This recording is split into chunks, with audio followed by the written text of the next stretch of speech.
there's a Q&A function, which you can find if you look at it on your dashboard. There's this little box here with the triangle, the square, and the circle. If you look under there, there's a possibility to ask questions.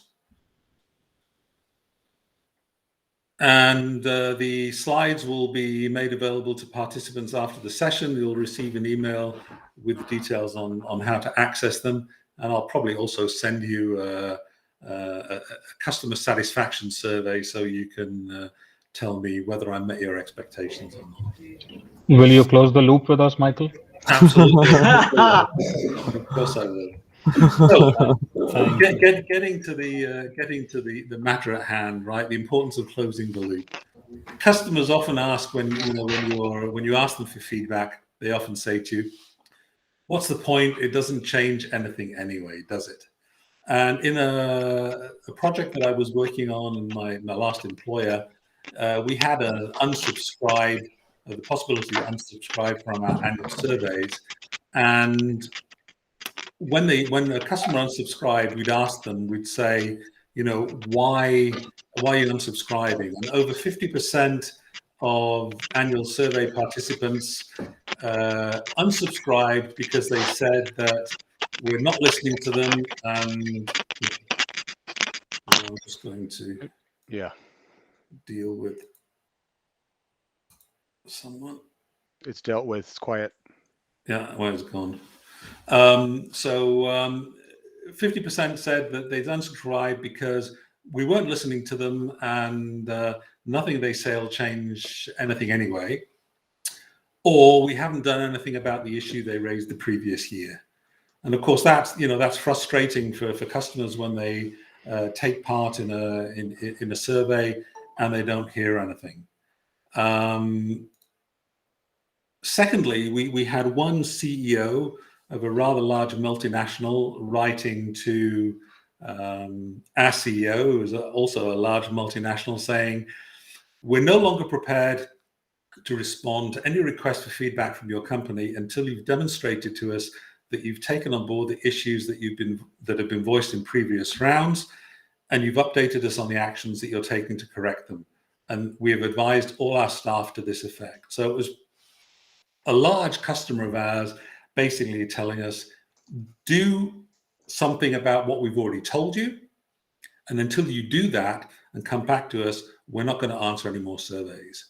And that was a letter that went to the CEO, and it kind of sent shockwaves through the system and impressed on everybody just how important it was to close the loop.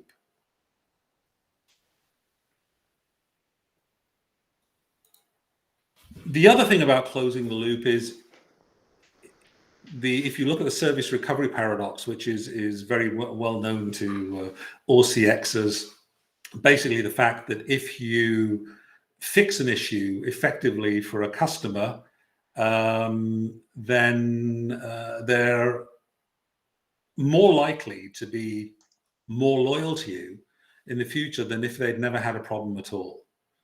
And if you think about it, that makes a lot of sense. If you're, let's say, an airline, and you have a customer that contacts you, and they're in a bind, maybe a flight's cancelled because of bad weather or something, and you really sort them out, you find a good flight for them, and they're happy, they get to where they were going with a little delay, they probably will say a lot of nice things about you, rather than a customer that's just gone from A to B and has never had a problem, right? It's basically, I think as customers, you always appreciate the supplier that's gone out of their way to fix an issue, rather than somebody who just delivers what you expect from them on a day in, day out basis. It's a little bit unfair, but I think that's human nature.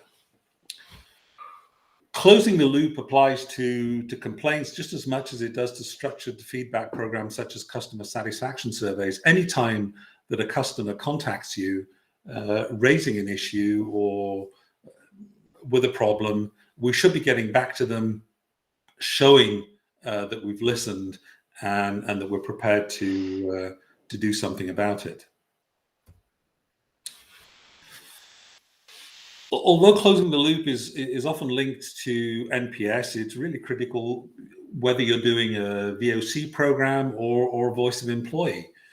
It shows customers that they're being heard and taken notice of. As I said before, it gives the organization an opportunity for service recovery, but it needs to be carried out systematically, if necessary, using all of the quality management tools to carry out a root cause analysis. And eventually it will lead to higher response rates, higher engagement by customers as they realize that they're being listened to and they're being taken seriously.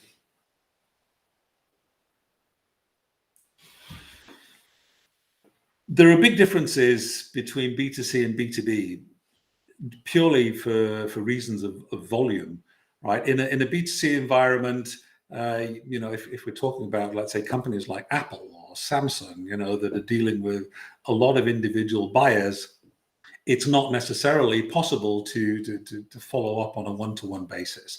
That's just not reasonable, unless you're talking about specific complaints for a product.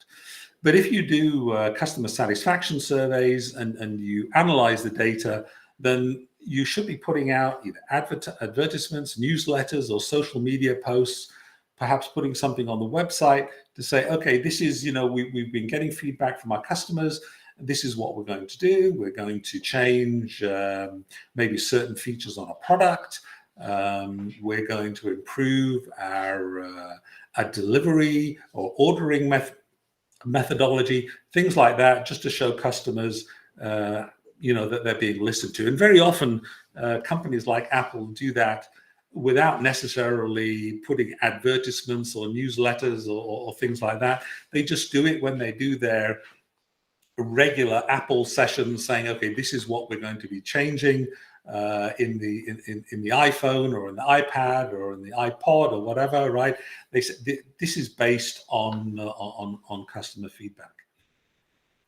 In a B2B environment, it becomes a lot more personal, and customers expect more personal feedback. And this can be in one-on-one meetings, for instance, an account manager.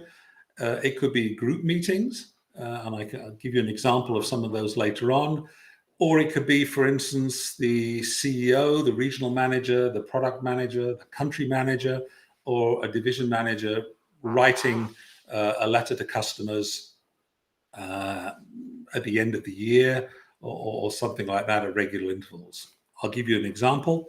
When I was at ABB, one of the things that we would do every year after our annual relationship survey had been carried out was our CEO would write a letter basically to everybody who'd participated in the survey, saying, what the results had been and what we planned in order to correct the top issues that were being mentioned. With our group accounts, so those are global accounts, the global account manager would generally set up a one-on-one meeting with the account management team and went through results of this particular customer, the global results, showing what the results have been, split by country, by region, to give the customer's management team also an idea of what the feedback was globally. And this was often very interesting because very often the customer's management team didn't know what the issues were in some of the other places. They might have had gotten wind of one or two problems, and they would raise this at the corporate level, and yet on regional issues may also have popped up. And so we were open and honest about these issues, and we discussed them and say, what we were going to do to try and fix these. And then, of course, at the regional level, at the actual individual customer level, there were also one-on-one meetings to go into their specific issues and to look for solutions. When it comes to the voice of employee, it can be a little bit trickier because many voice of employee programs are actually carried out anonymously, so that the staff don't feel intimidated by giving open feedback. And in cases like that, then you will have to rely on the internal comms department to put out some kind of letter or communication discussing the results of the feedback. If the organization knows the names of the individuals giving feedback, so it's possible to close the loop on an individual basis and address the concerns raised by the particular individuals. Although here again, it also has to be done delicately. Gert, you've got a question. Well, I think you were about to say it by ending your phrase with handle it delicately. In my experience, pointing out the names of the individuals, for sure, if you're in a big corporate organization, might even do more harm, and requesting that information of employees might do more harm in such organizations than doing it more anonymously. Any experience in that? Yeah, no, absolutely. I mean, when I was at ABB, our HR department did they were the first ones to be actually brave enough to do an internal survey within the organization, and they did a survey, an NPS survey, based on feedback for the HR function, and people were allowed to be anonymous if they wanted, or they could give their names. Right, and it was up to them. Now, this, bear in mind that this wasn't a survey about specific individuals. It was a survey about the HR function.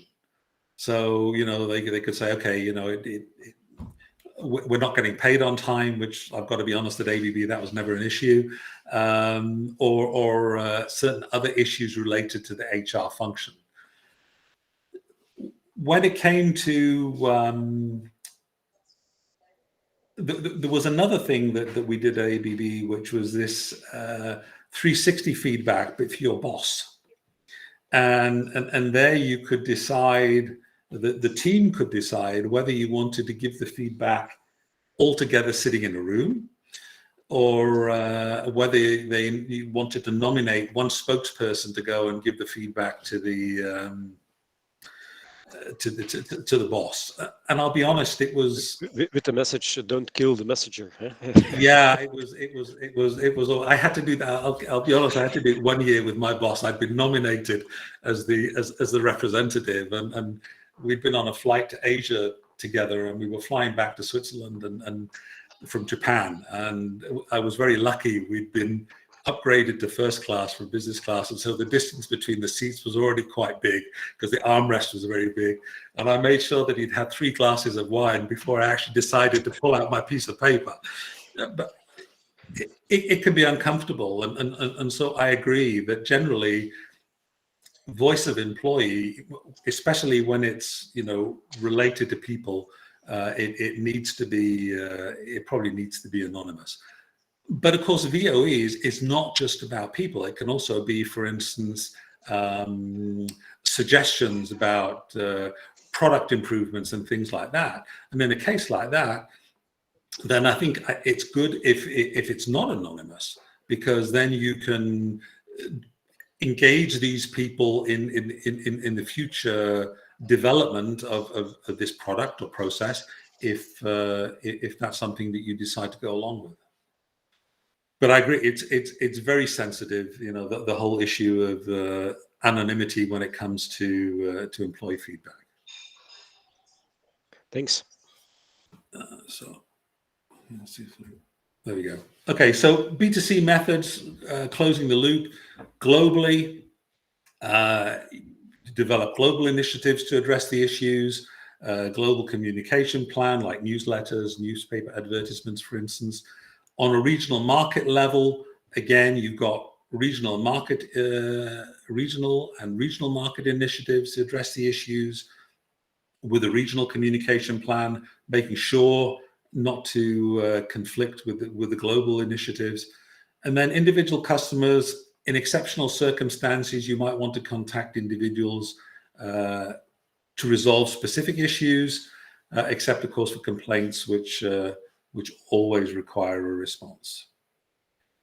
When it comes to B2B, as I said, that's different. It becomes more personal, and you've got global initiatives with the communication plan and contact by global account managers, as I explained earlier, how we did that, and then regional.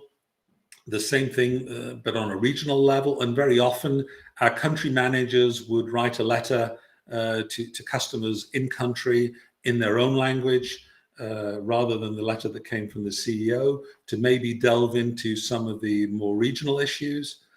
And then individual customers face to face, possibly with the customer through the sales or the account manager, issue tracking for the individual issues, and timely communication and updates.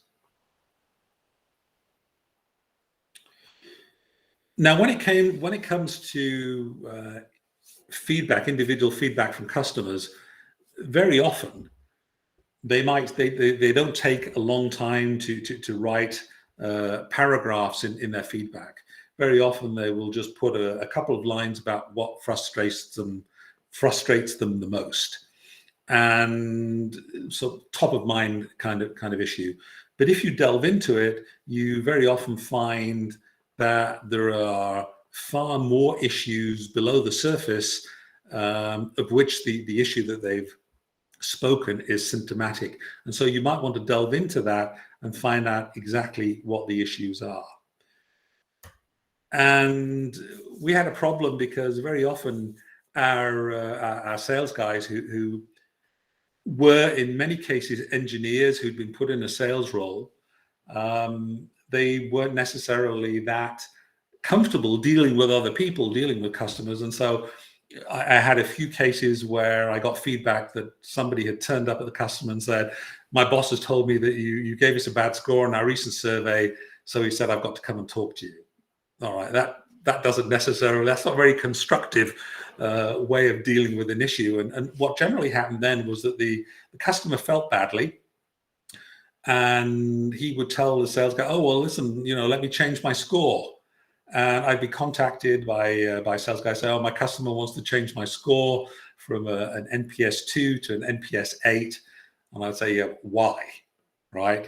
Well, he said, that maybe we weren't quite as bad. And I always said, no, that's not going to happen. It is. Now you've got to really follow up and say what the issues are.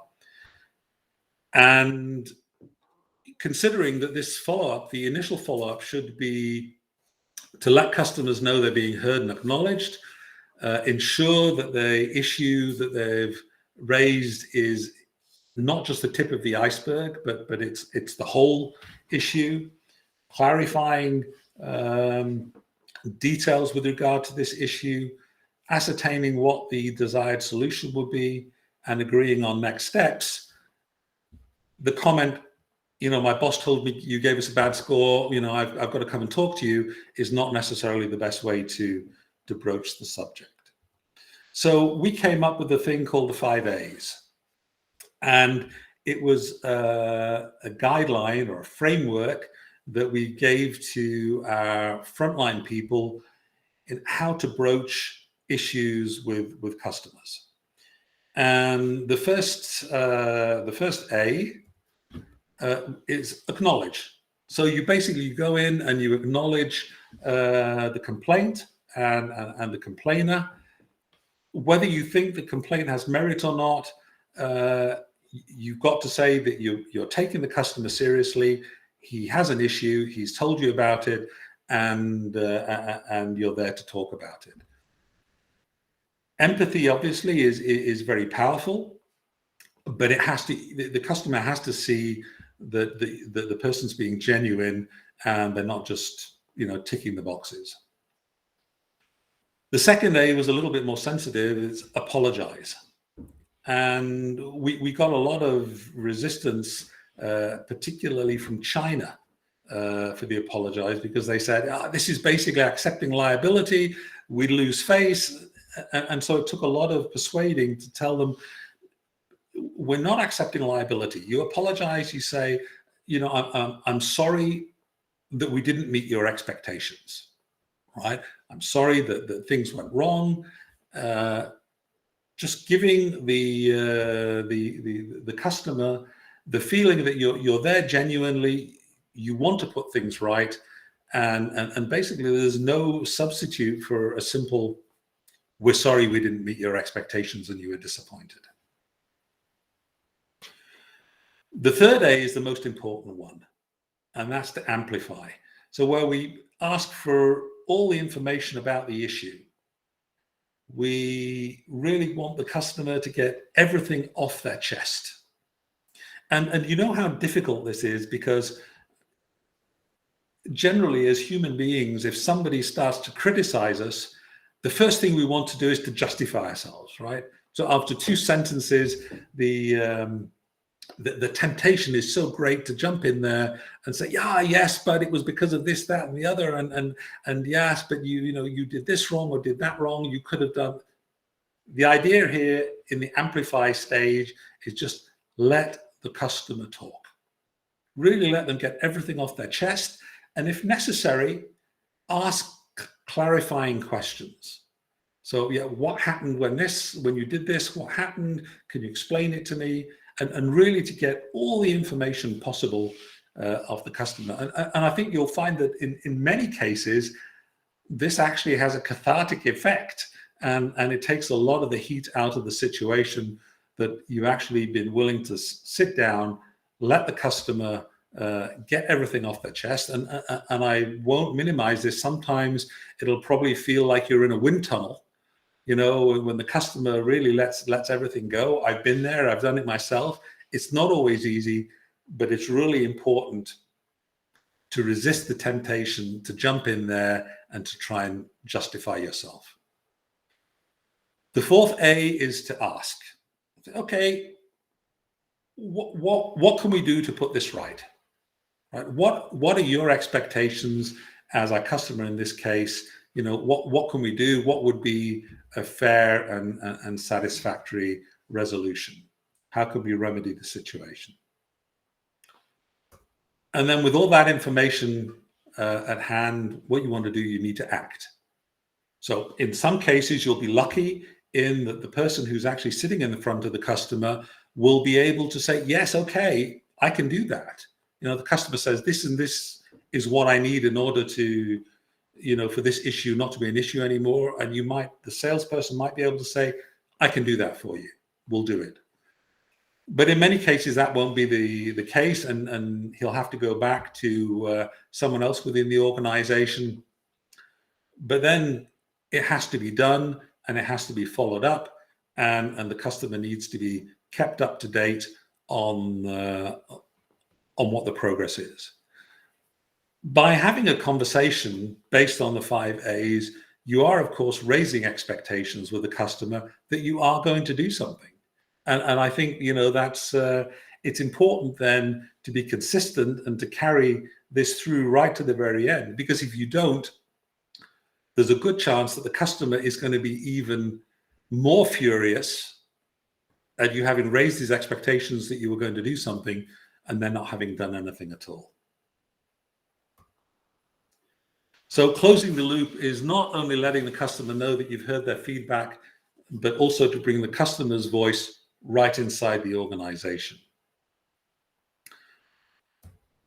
When Bain first spoke about closing the loop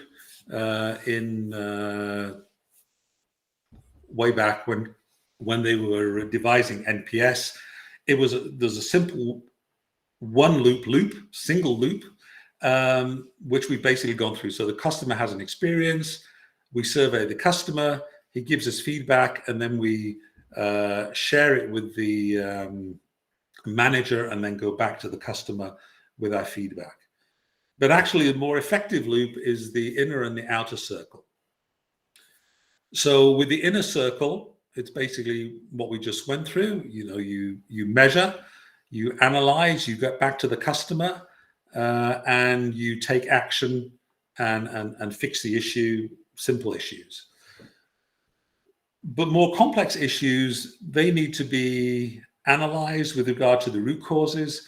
The organization needs to come up with sustainable actions, prioritize, and perhaps implement structural improvements, and then go back and close the loop again with employees and customers.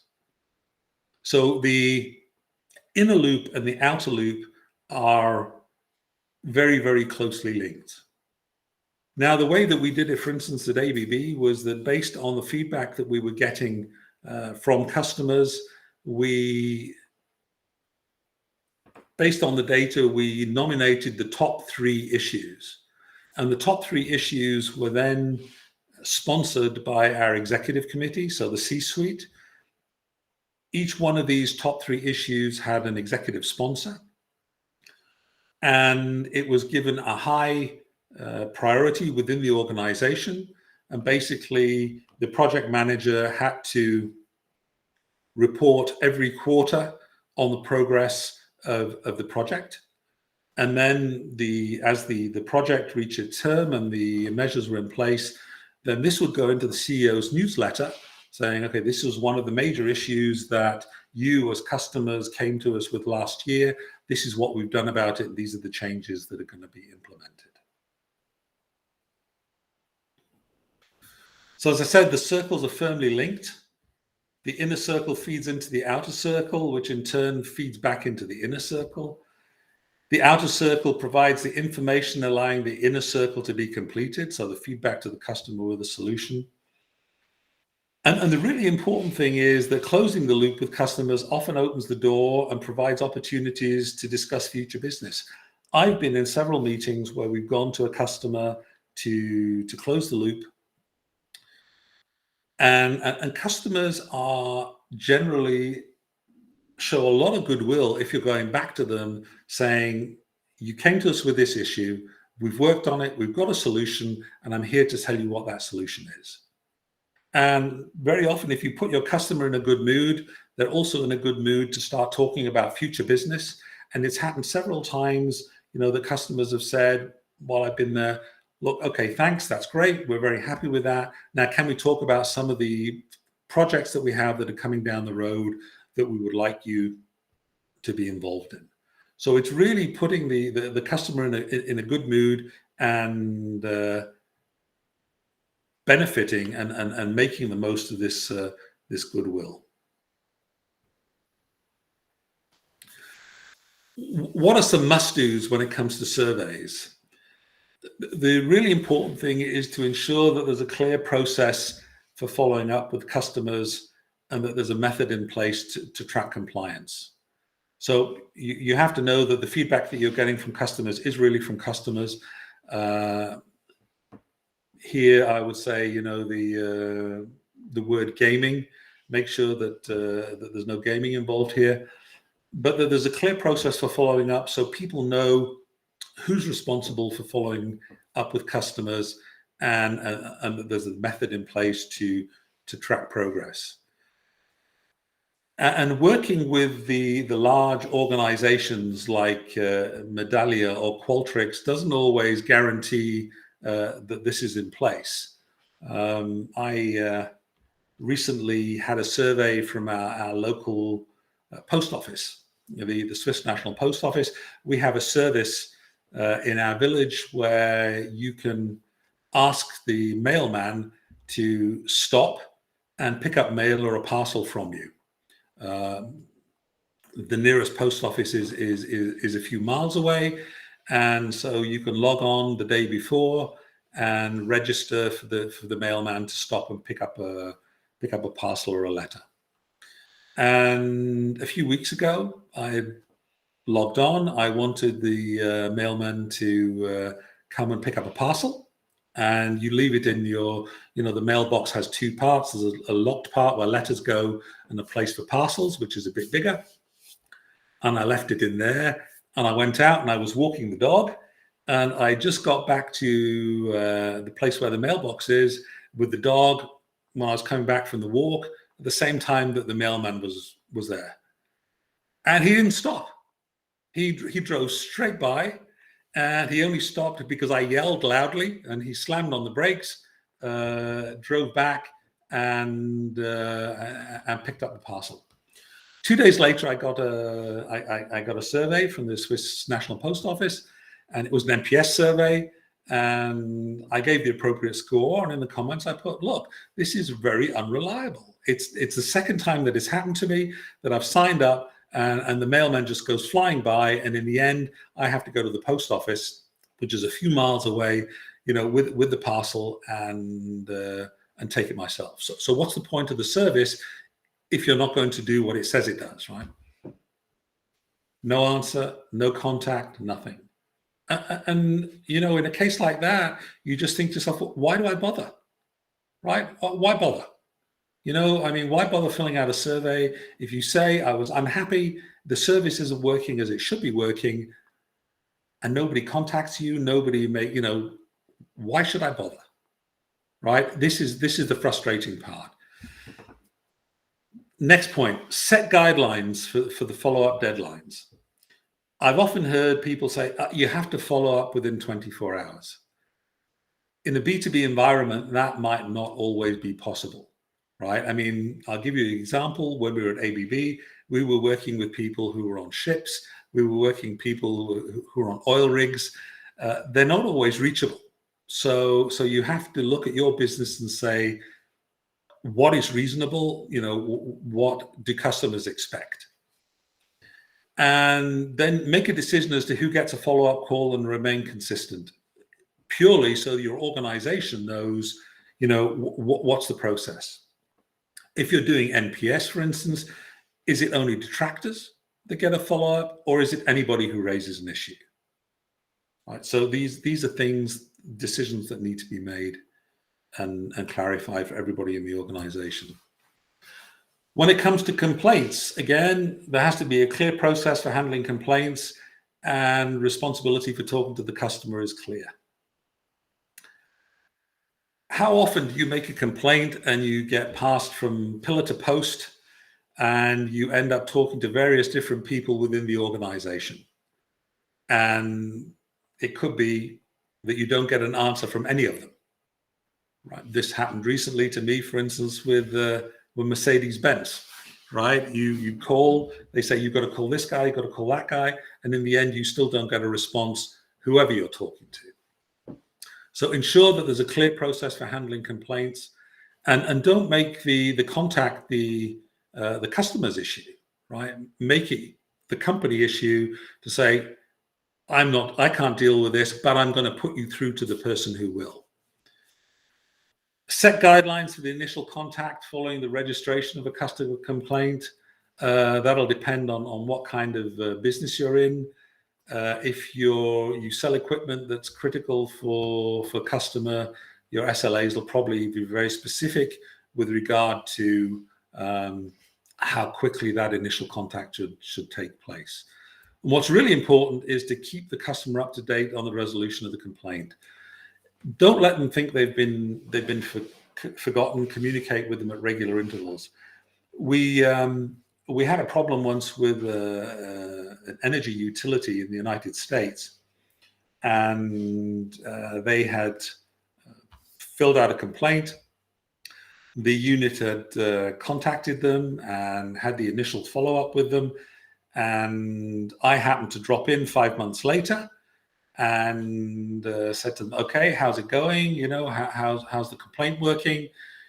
And they were absolutely furious. They said, yeah, that was great. We were really happy. Somebody came to see us immediately after we put in the complaint, and then it's been radio silence.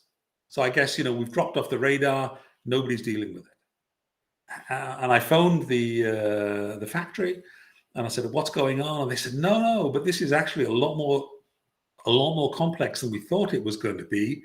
And it's taking longer. And I said, well, has anybody actually bothered to tell the customer this? No. Well, maybe you need to do that, right? Because, I think you'll find that if you go back to a customer and say, we're working on your issue, we haven't forgotten you, but it's more complex than we thought it was going to be, and it's going to take us longer, customers will, in most cases, they'll accept that.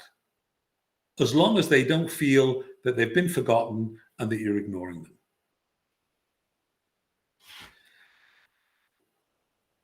We were talking before about how an account manager at a global level could discuss issues with the account team on the customer side.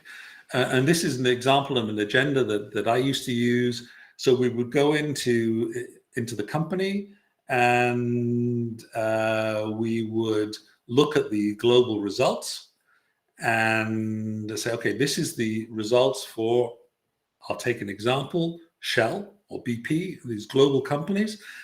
This was the result from your units globally. This is how the sentiment has trended over time. So looking at several years of feedback. Then we take a look at the negative feedback and see, okay, what were the issues? Where were the issues? Were they in specific regions, specific products? And then we would communicate with them, the insights on an update on, what kind of improvement initiatives we were going to take. And then we would look also, of course, at the favorable feedback. I mean, if you're looking at renewing a contract with a customer, you don't want to just look at the bad things. It's also important to look at the good things. And we found sometimes that this was sometimes it was uncomfortable for an account team at a corporate level, because sometimes they would be coming back to you and saying, we're having trouble throughout the organization with this, and this. And when you went back to look at the global feedback, you would see actually that in most places that wasn't an issue, and they were very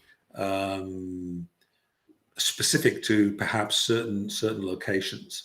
So it's also good to be able to align with your customer and say, okay, these are the issues that we need to work on, agree together, and to work out a roadmap and a timeline with the customer. Here's a little bit of literature that you can look when it comes to closing the loop. Before I finish up, I just want to show you a sample closed loop process. A multinational B2B corporation with activities in over 100 countries. They had an annual NPS relationship survey, various NPS transactional surveys, and over 100,000 complaints annually. As far as the survey feedback, they generally got within around 35,000 responses. So they had basically their closed loop process worked like this. They had 3 phases. They had the capture phase, the resolution phase, and the communication phase. So the capture phase was either the issue captured through the survey or a complaint.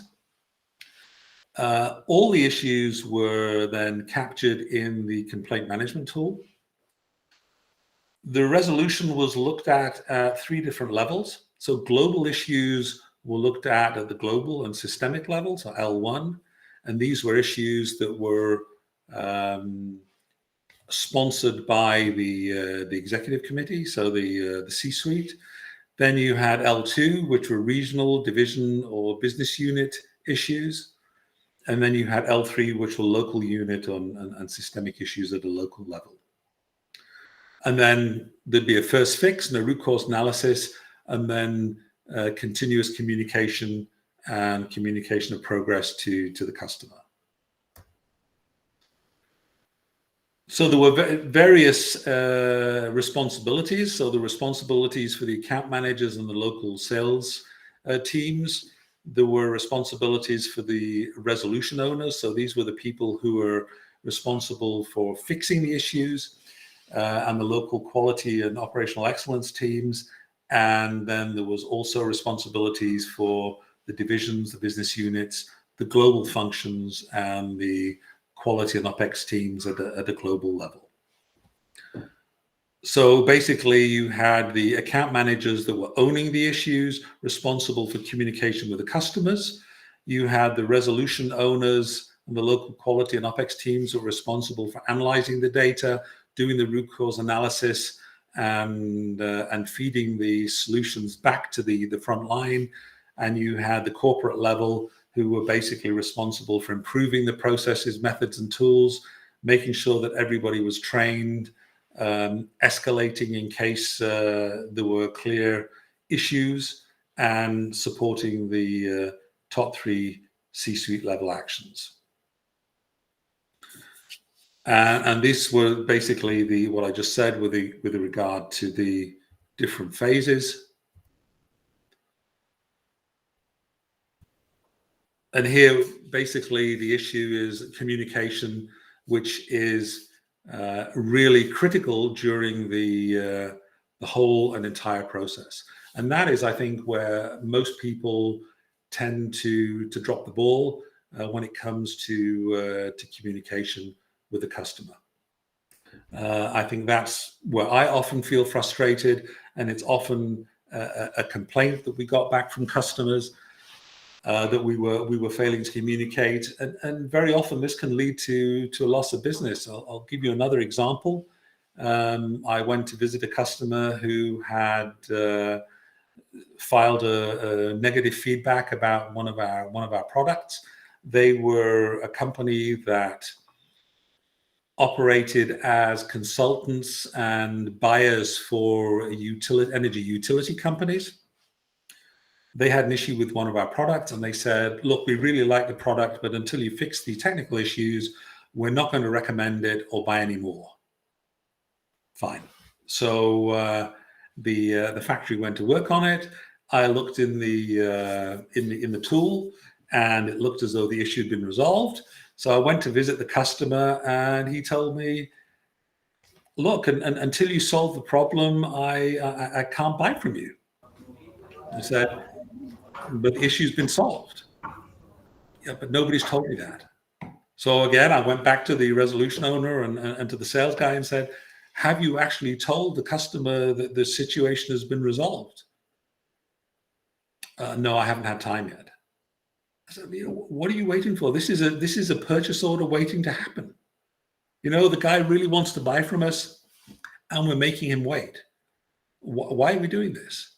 Communication is an area where we fail so often, and yet it's really very easy.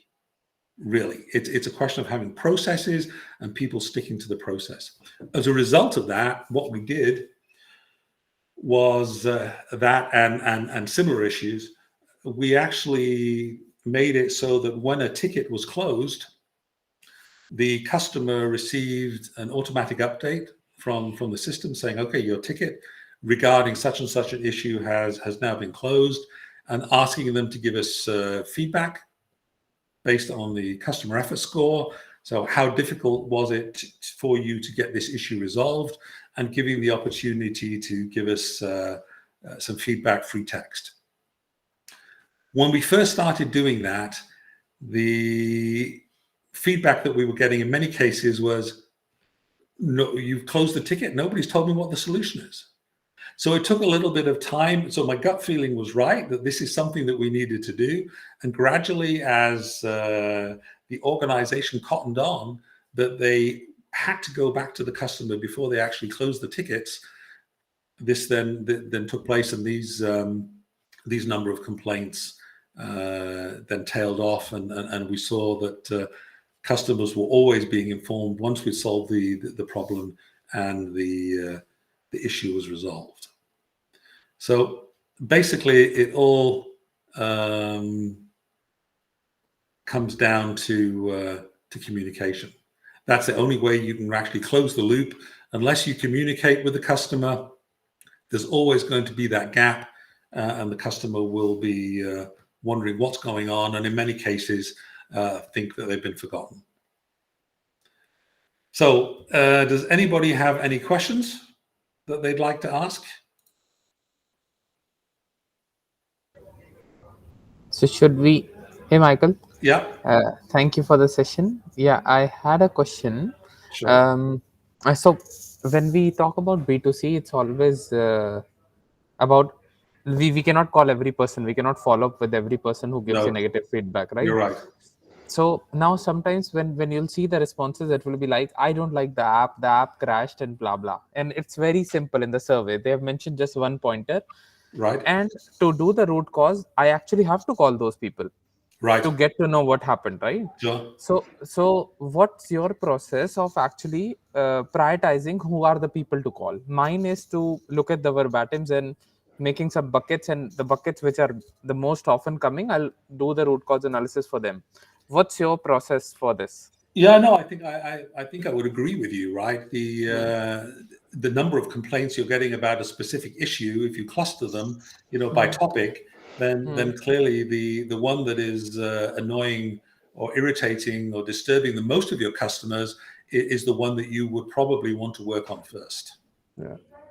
So in that case, we are okay to do the follow-ups, right? Because it's important, even though it's B2C. Yeah, no, absolutely. If you can, obviously, if you can do it, then the more personal contact you have, with your customer, the better, right? Yeah. I mean, if we're talking about some small businesses, they can absolutely, even in a B2C environment, have contact. I mean, if I'm dealing with my gardener, for instance, right? That's B2C, right? If I'm dealing with my gardener and I have a problem with the way that, the work that he's doing, and I phone him up and say, look, I'm not happy, I expect him to come and talk to me, right? I don't expect him to send me a newsletter, right? I expect him to come and talk to me. So of course, it's all a matter of proportions, right? If I complain to Apple, about their product, do I expect somebody from Apple to contact me and say, sorry that you don't like the way your phone's working? Of course not, right? Yeah. If I complain to the local store about a problem with an Apple phone, do I expect them to respond to me? Absolutely. Yes. Right. And this is what I'm saying. I think that there has to be some kind of communication, and it has to be very clear who's supposed to communicate, and there has to be a management of expectations from a customer perspective. They have to know what to expect, right? I mean, one of the companies that I find most frustrating when it comes to customer feedback, and it surprises me that they always get such great feedback and awards for CX, is IKEA, right? I'll be honest, I think the IKEA customer service is dreadful. Yeah. When I've complained or my wife has complained, it's very often left hand, right hand. You have various people contacting you. We had one person call up recently and say, has your issue been resolved? And I said, yes, it has, but I was unhappy. And she said basically, like, okay, that's all I want to know, and cut me off. Right? I mean, this is it's not a way to do business. But here again, I see Patrick is giving me confirmation there that I got right? Yeah, they are absolutely terrible in every country. Yeah, and yet they're always put forward as such a great example for customer experience. They obviously have a very good marketing department. Ricardo, you wanted to say something. Yeah, so you mentioned during your presentation, first, thanks for the presentation. It's a great presentation. You mentioned 100,000 complaints, yes. Yeah. And then you said you mentioned about NPS impact of the complaints. First, how many of the 100,000 was taken serious, because not all complaints are solvable, or are really a complaint they just don't understand? That's one question. And the second thing, NPS is a very transactional metrics.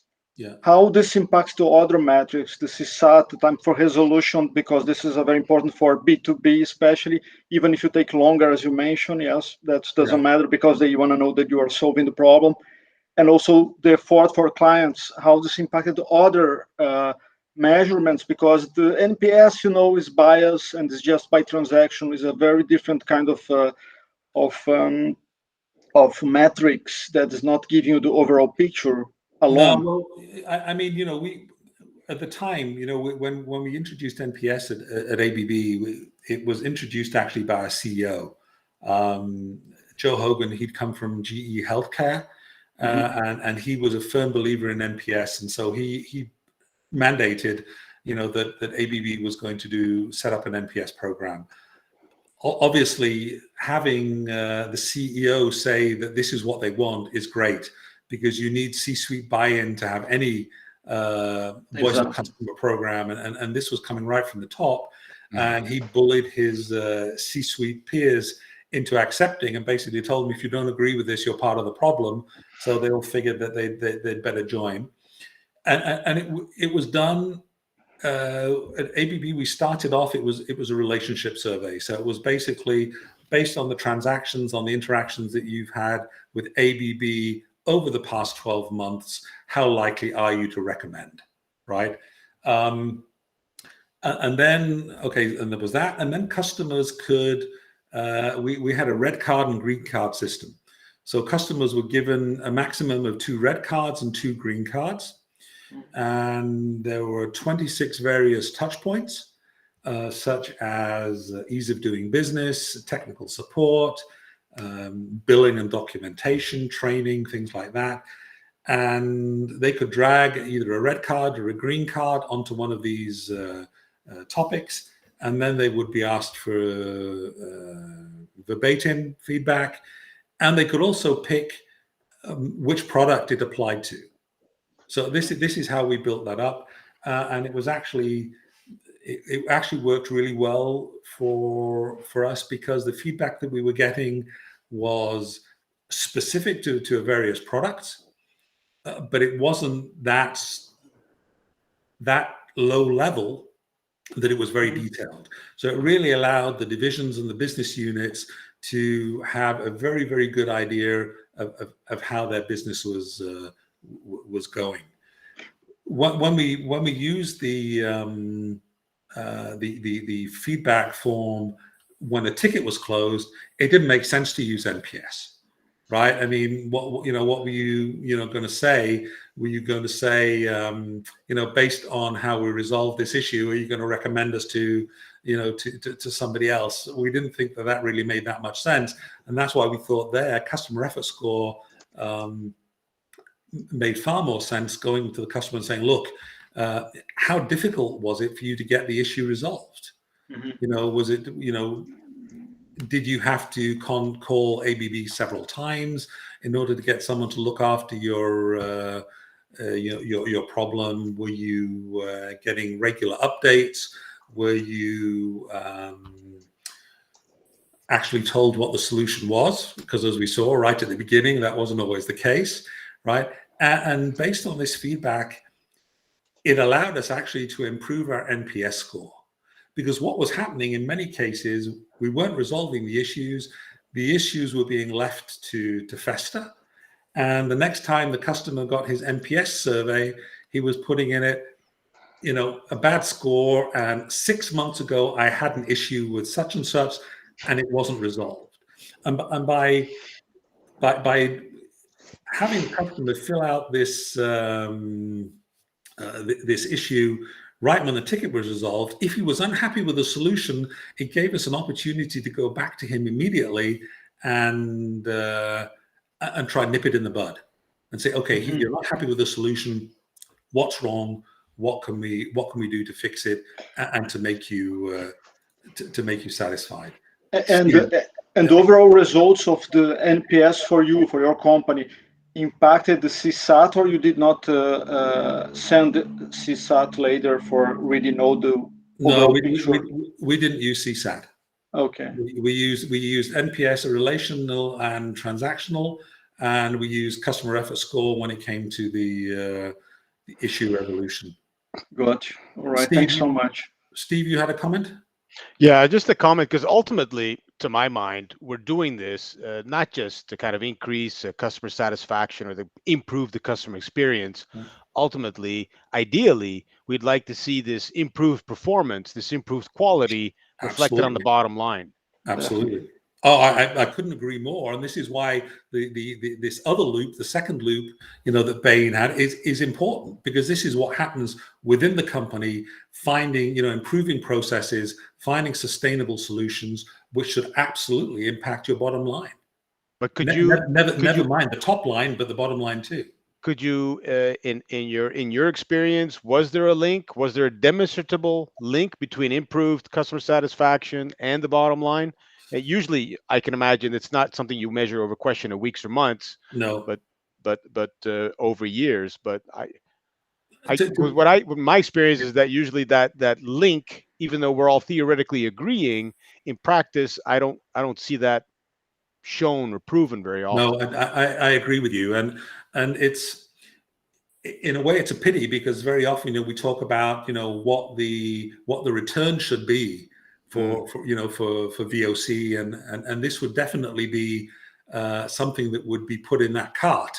Yeah. If you could demonstrate that with ABB, because the CEO had actually decided that this was the way it was going to be. It was never really about the finances, luckily, because when you get people saying, okay, you've got to demonstrate the ROI on this in order for it to remain a company program, right? With ABB, the way that it was launched initially, it was actually a quality management program. It was, we want feedback, we want to fix things, right? So this was all based on quality management initially, rather than financial. Mm-hmm.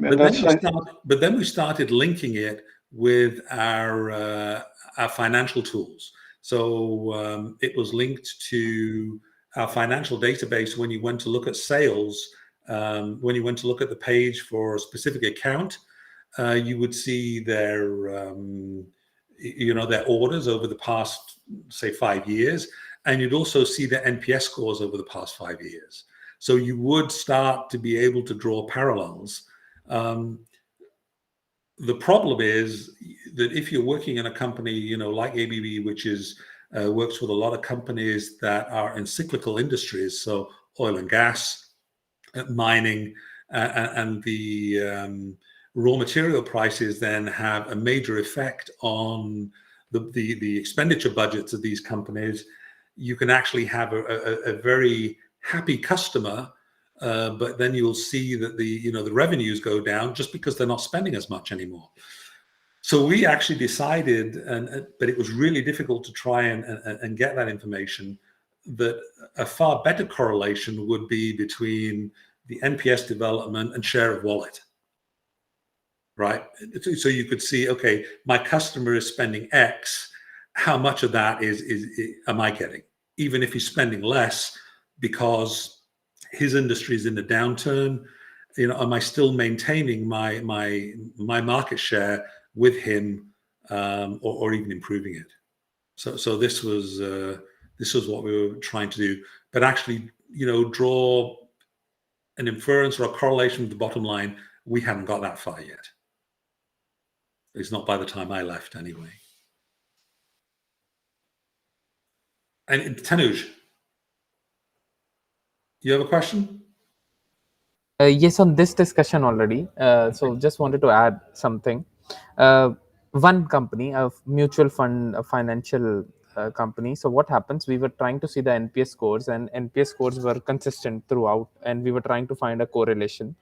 And what was happening? The response rate was dropping because they were actually not doing closed loop that properly. Right. And the correlation that we found was the people who are not giving the NPS, the transactions of those people in the mutual funds are going down.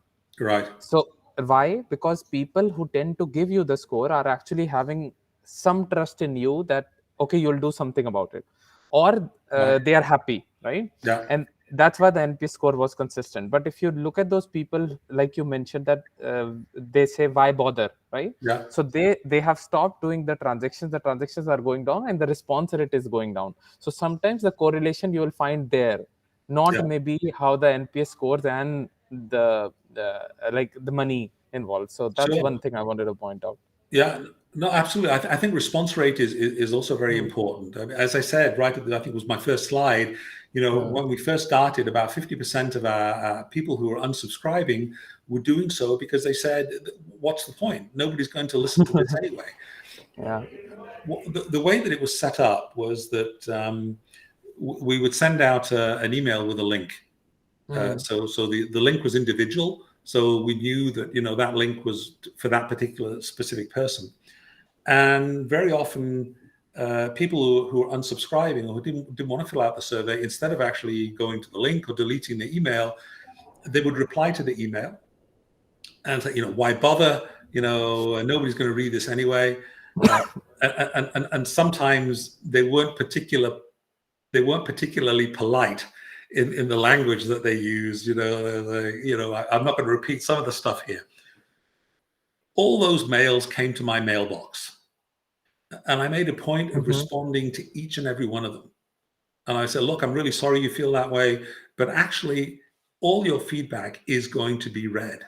None of it is going to go into a black hole.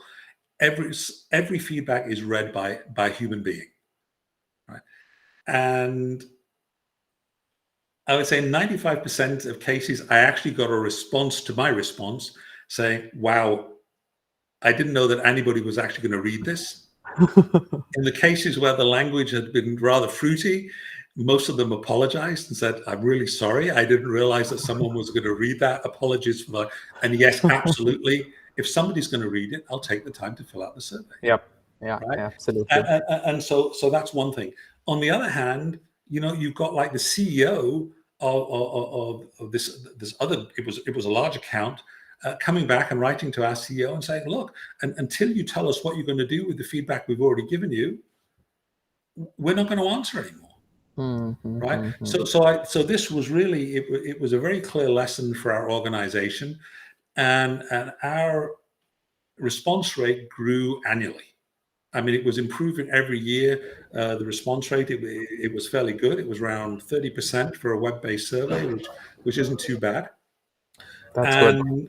And when we actually said one year that we were going to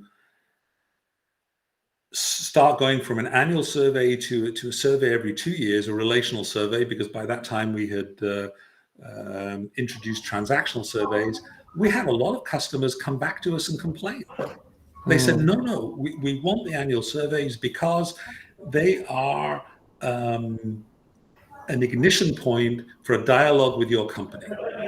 Right, and in many cases, we'd actually set up with companies based on these, on the feedback that we got. We'd set up joint task forces with customers to discuss these issues, and customers were enjoying it.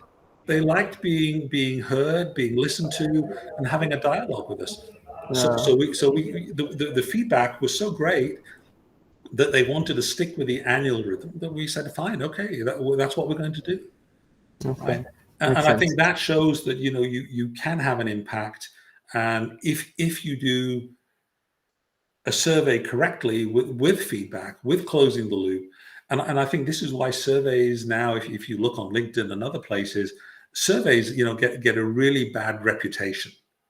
Yeah. Very often because they're not carried out properly. They're not. You've got the gaming, you've got the the automobile dealerships that'll call you up and say basically, how was your service, and you've got to give me a 9 or a 10, otherwise I'm not going to get a bonus, right? I mean, this is fairly widespread. Or you've got these hotels that have the thing on the counter which says, how great was your thing? Give us a 9 or a 10, and it's all color coded, and anything below a 9 or a 10 is deep red, right? And these kind of things, give it a bad name. I still believe that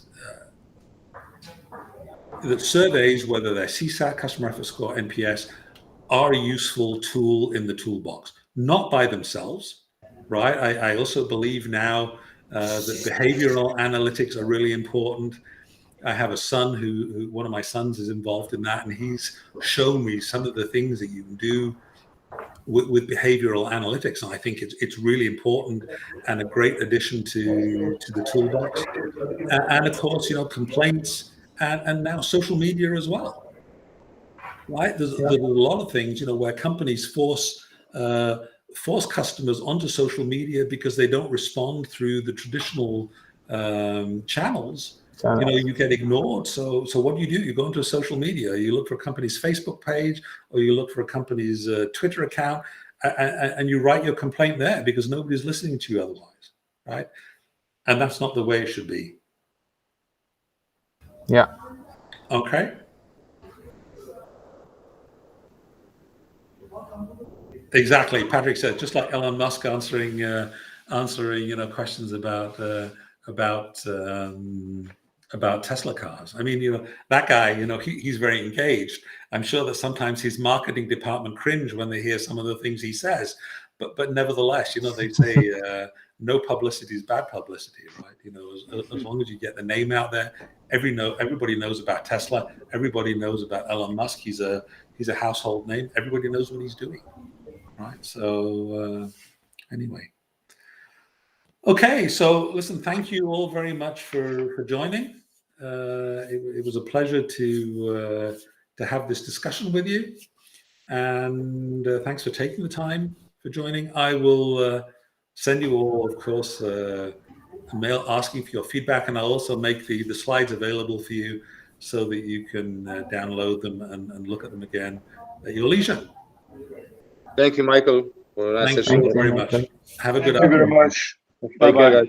Bye-bye. Bye. Thank you. Bye-bye. Bye. Bye. Bye. Bye.